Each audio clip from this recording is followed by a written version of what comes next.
Class 10th गणित के प्रश्नावली 1.1 का क्वेश्चन नंबर 4 है। कह रहा है यदि HCF 306 और 657 का 9 है तो कह रहा है कि LCM ज्ञात कीजिए ना। तो इसके हल में लिखेंगे हम लोग, दिया है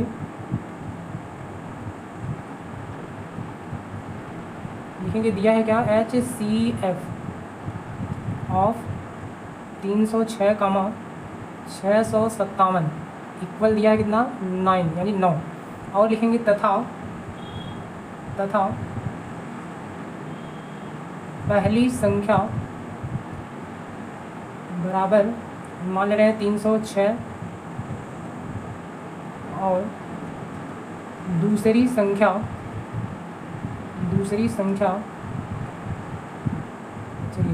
मान ले रहे हैं कितना है 657।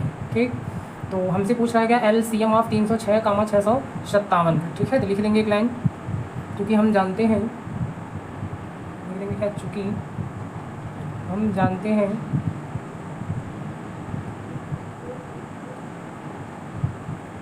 हैं कि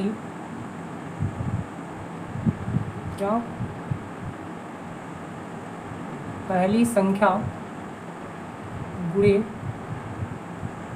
दूसरी संख्या बराबर होती है किसके, HCF गुणे LCM के, है ना। तो देखिए पहली संख्या कितना है 306 है। ठीक, तो इसको हम लिख सकते हैं क्या, चलिए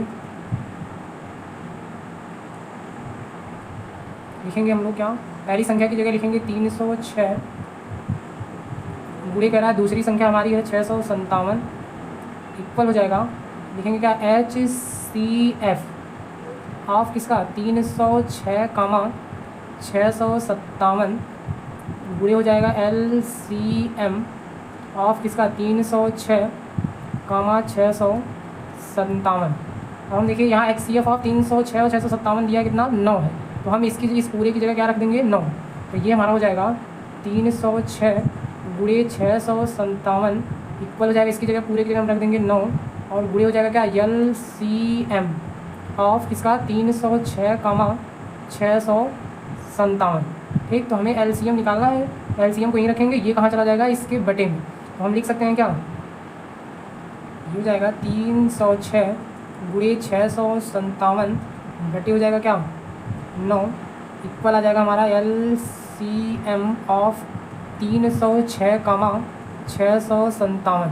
ठीक, तो इसको अगर हम काटेंगे तो 9 से तो ये कट जाएगा कितना, चलिए काट देते हैं, ये हो जाएगा हमारा 9 से काटेंगे तो 9 3 जा 27 जाएगा, 9 3 जा 27 और ये इससे कट जाएगा तो हमारा बचेगा कितना 9 3 जा 27 बचेगा 3 36 9 4 जा 36 यानी आ जाएगा 34 इंटू 657 इक्वल हो जाएगा हमारा क्या LCM ऑफ 306 कामा 657। देखिए इसका गुणा कर देंगे तो गुणा करने पे हमारा आ जाएगा कितना, चलिए हमने गुणा कर लिया है बस से, तो ये आ जाएगा 22338 इक्वल हो जाएगा क्या LCM ऑफ 306 कामा 657। ठीक, या इसको लिख सकते हैं, आता है LCM ऑफ क्या 306 कामा 657 इक्वल हो जाएगा क्या 22,338 ये हमारा हो जाएगा क्या आंसर हो जाएगा। ठीक, अगला क्वेश्चन नंबर 5 है। कह रहा है कि जांच कीजिए कि क्या किसी प्राकृतिक संख्या n के लिए संख्या 6 के पावर n अंक 0 पर समाप्त हो सकती है। चलिए तो इसके हल में हम लोग लिखेंगे, सबसे पहले लिखेंगे दिया है क्या, संख्या कह रहा है 6 के पावर n, तो 6 के पावर n को हम लिख सकते हैं क्या 2 × 3 के होल पावर n, है ना। लिखेंगे नीचे से हिंदी में, चूँकि 6 के अभाज्य गुणनखंड 6 के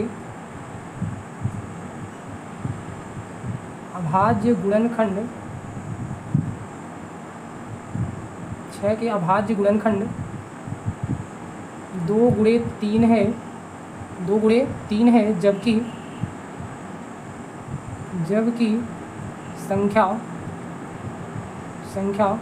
6 के पावर n को 0 पर समाप्त होने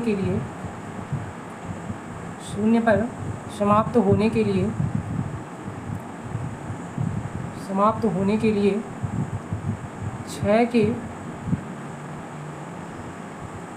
अभाज्य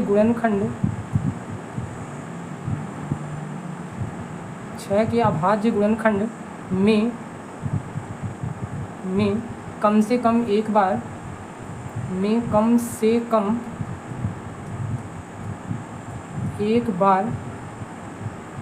5 अवश्य आनी चाहिए,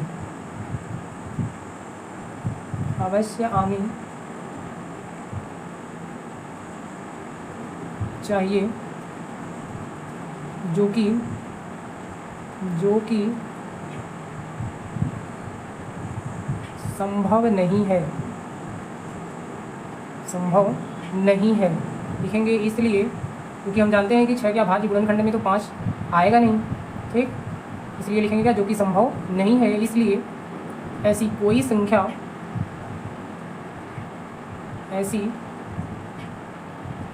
संख्या स्मॉल n, ऐसी कोई संख्या n नहीं है जिसके लिए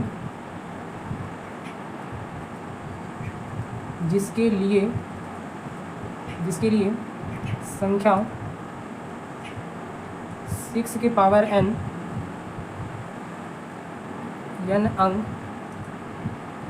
अंक 0 पर समाप्त होगी। अंक 0 पर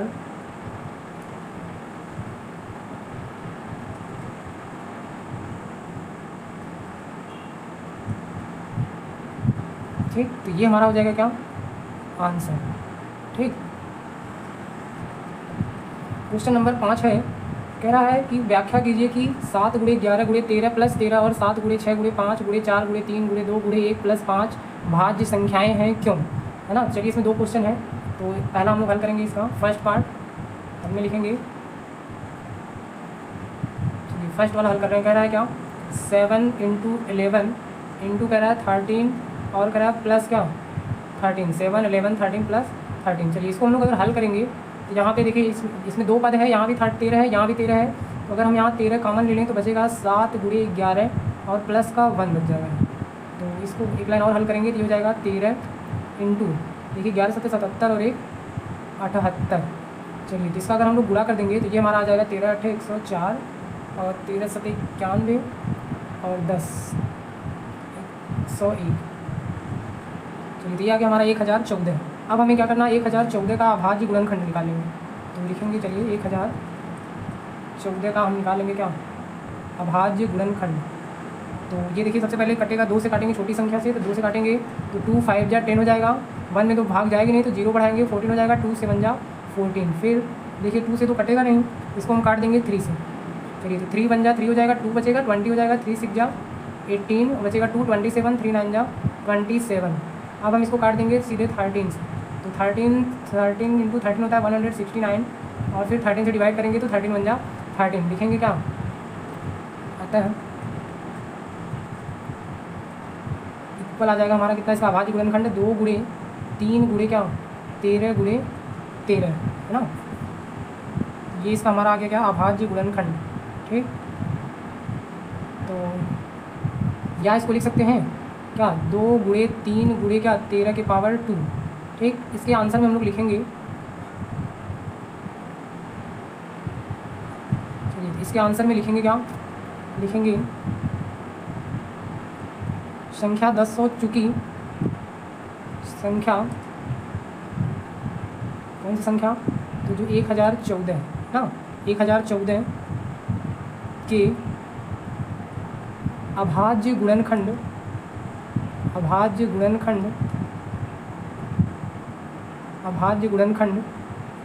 2 × 3 × 13 के पावर 2 है। अर्थात हम कह सकते हैं कि अर्थात संख्या 1014 या हम कह सकते हैं क्या, 7 गुणे 11 गुणे 13 प्लस 13 एक व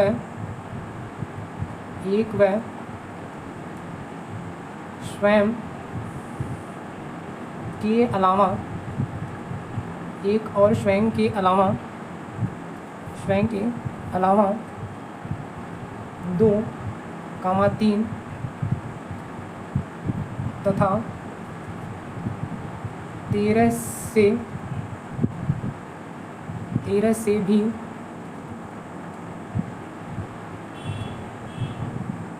भी भाज्य है। अतः हम कह सकते हैं क्या, अतः संख्या 7 गुणे 11 गुणे 13 प्लस 13 एक भाज्य संख्या है। ये हमारा हो जाएगा क्या, आंसर। चूँकि हम जानते हैं भाज्य संख्या क्या होती है, तो हम कहते हैं एक ऐसी संख्या जो एक व स्वयं के अलावा किसी और संख्या से विभाजित होती है, वो हमारी क्या कहलाती है, भाज्य संख्या कहलाती है। तो यहाँ पे जो हमारी संख्या है 1014 या 7 गुणे 11 गुणे 13 प्लस 13, वो क्या है, एक और स्वयं के अलावा लिखेंगे 2, 3 और 13 से भी क्या है, भाज्य है। अतः संख्या क्या है, एक भाज्य संख्या है। ठीक, इसके बाद हम लोग क्वेश्चन नंबर 6 का दूसरा वाला पार्ट कर लेंगे। चलिए दूसरा पार्ट कैसे हल करेंगे, सेकंड वाला। सेकंड हमारा है, कह रहा है कि 7 गुणे 6 गुणे 5 गुणे 4 गुणे 3 गुणे 2 गुणे 1 और प्लस कह रहा है क्या, 5। ठीक, इसमें देखिए इसमें 2 पद है और इसमें 5 है, इस वाले पद में भी 5 है। तो 5 अगर हम कॉमन ले लें तो यहाँ बचेगा क्या, यहाँ बचेगा 7 गुणे 6 गुणे 4 गुणे 3 गुणे 2 गुणे 1 और प्लस क्या, 1। तो ये अगर हो जाएगा हमारा 5 इंटू, देखिए इसका अगर हम लोग गुणा करेंगे तो ये हमारा आ जाएगा 4 3 में 6 24 36, क्या जाएगा 1008 और प्लस हो जाएगा क्या, 1। तो ये हमारा हो जाएगा 5 इंटू क्या, 1000 क्या 9, है ना। तो चलिए इसमें हम लोग लिखेंगे चूँकि संख्या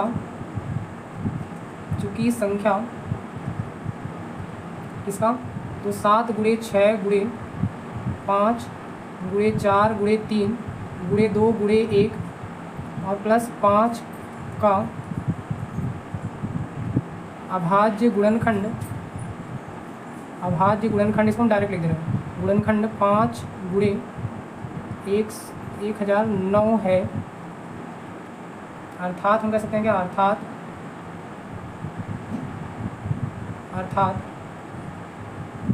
संख्या 7 गुणे 6 गुणे 5 गुणे 4 गुणे 3 गुणे 2 गुणे 1 प्लस 5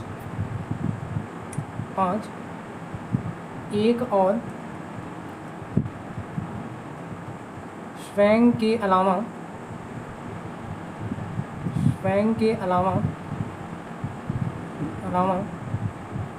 5 और 1009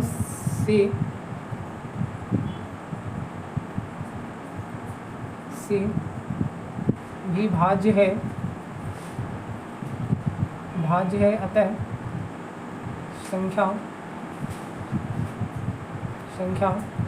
7 गुणे 6 गुणे 5 गुणे 4 गुणे 3 गुणे 2 गुणे 1 प्लस 5, या इसका अगर हम लोग गुणा कर देंगे तो ये हो जाएगा कितना, ये हमारा आ जाएगा 50 और 5 9 45, लिख देंगे। आता है संख्या इतना या इतना एक भाज्य संख्या है। ठीक, ये हो जाएगा हमारा क्या, आंसर। अगला क्वेश्चन है, कह रहा है कि किसी खेल के मैदान के चारों ओर एक वृत्ताकार पथ है। इस मैदान का एक चक्कर लगाने में सोनिया को 18 मिनट लगते हैं, जबकि इसी मैदान का एक चक्कर लगाने में रवि को 12 मिनट लगते हैं। मान लीजिए कि वे दोनों एक ही स्थान और एक ही समय पर चलना प्रारंभ करके एक ही दिशा में चलते हैं। कितने समय बाद वे दोनों पुनः प्रारंभिक स्थान पर मिलेंगे। ठीक, तो चलिए इसको कैसे हल करेंगे। तो हल में हम लोग लिखेंगे, चलिए इसके हल में लिखेंगे क्या, लिखेंगे दिया है, क्या दिया है, लिखेंगे रवि को एक चक्कर लगाने में लगा समय, या सोनिया लिख लेंगे, पहले किसी का भी लिख लेंगे, सोनिया लिख लो, लिखेंगे सोनिया को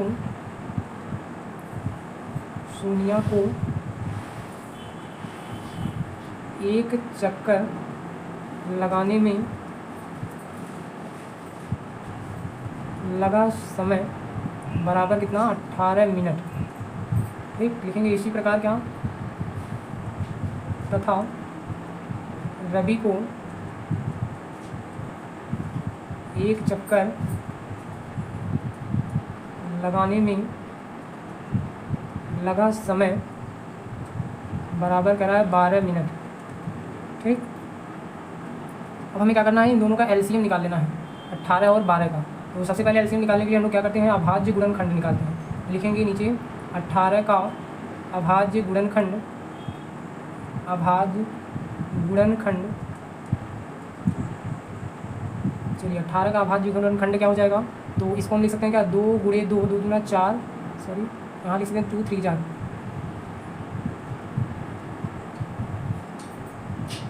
चलिए ये हो जाएगा हमारा 2 3 जा 6, 3 जा क्या 18, मतलब 2 3 6 3 का 18। या इसको हम लिख सकते हैं क्या, 2 × 3 के पावर क्या 2। इसी प्रकार हम लोग लिखेंगे क्या, 12 का अभाज्य गुणनखंड, अभाज्य गुणनखंड, चलिए 12 का अभाज्य गुणनखंड क्या हो जाएगा, इसको लिखते हैं 2 गुणे 2, 2 दूना 4, 3 12 बराबर हो जाएगा। इसको लिखते हैं 2 कितनी बार गुणा है, तो इसको लिखेंगे क्या 2 के पावर 2 इंटू हो जाएगा 3। ठीक, अब हमें निकालना है इसका क्या, एलसीएम। तो लिखेंगे एलसीएम ऑफ किसका, 18, 12। ठीक, एलसीएम क्या होता है, एलसीएम कहता है कि जो दोनों में कॉमन होता है उसकी क्या हाईएस्ट पावर लेते हैं, मतलब उच्चतम घात लेते हैं। ठीक, तो देखिए इनमें क्या है, 2 भी कॉमन है 3 भी कॉमन है, तो हम लोग क्या लेंगे, 2 की हाईएस्ट पावर और यहाँ 3 की हाईएस्ट पावर। यहाँ 3 की हाईएस्ट पावर कितना है, तो ये है 3 के पावर 2 और 2 की हाईएस्ट पावर है 2 के पावर 2, है ना।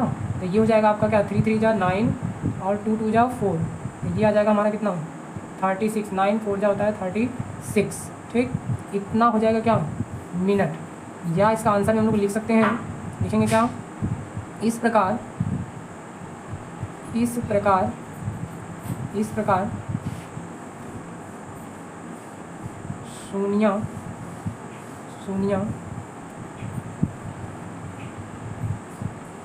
और रवि 36 मिनट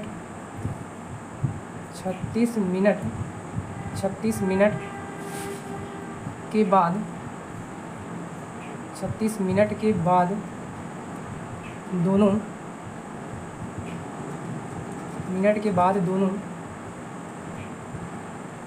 पुनः अपने प्रारंभिक